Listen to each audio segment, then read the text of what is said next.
മുകേഷ് വിഷയത്തിൽ സംസ്ഥാന CPI-യിൽ ചേരിതിരിവുണ്ടാക്കിയത് ആനി രാജ എന്ന കുറ്റപ്പെടുത്തലുമായി ബിനോയ് വിശ്വം.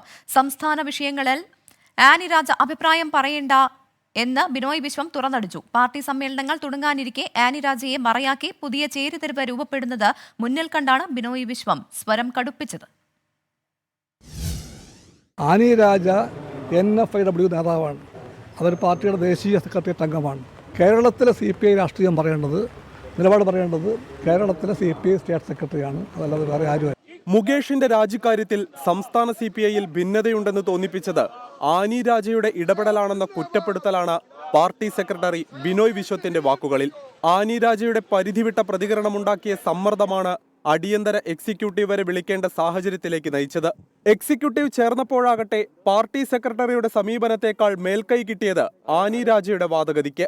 മന്ത്രി ചിഞ്ചുറാണി അടക്കമുള്ള വനിതാ നേതാക്കളെല്ലാം ആനി രാജയുടെ അതേ നിലപാടാണ് എക്സിക്യൂട്ടീവിൽ സ്വീകരിച്ചത്.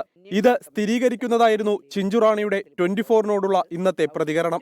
ആർ ബിന്ദുവും വീണ ജോർജുമൊക്കെ കരുതലോടെ പ്രതികരിച്ച വിഷയത്തിൽ മന്ത്രിസഭയിലെ CPI-യുടെ ഒരേ ഒരു വനിതാ മന്ത്രി വ്യത്യസ്ത നിലപാടെടുത്തുവെന്നതും ബിനോയ് വിശ്വത്തെ ചൊടിപ്പിച്ചിട്ടുണ്ട്.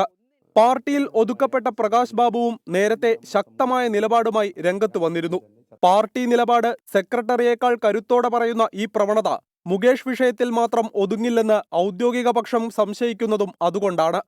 കേരളത്തിലെ പാർട്ടിയുടെ ശാക്തിക ചേരിയിൽ ആനി രാജ എന്ന കരുവിനെ ഉപയോഗിച്ച് കളിക്കാൻ ആരും മുതിരേണ്ടെന്ന് കർക്കശമായി ബിനോയ് വിശ്വം ഇന്ന് തുറന്നടിച്ചത് വരാനിരിക്കുന്ന പാർട്ടി സമ്മേളനം കൂടി മുന്നിൽ കണ്ടാണ്. News desk 24.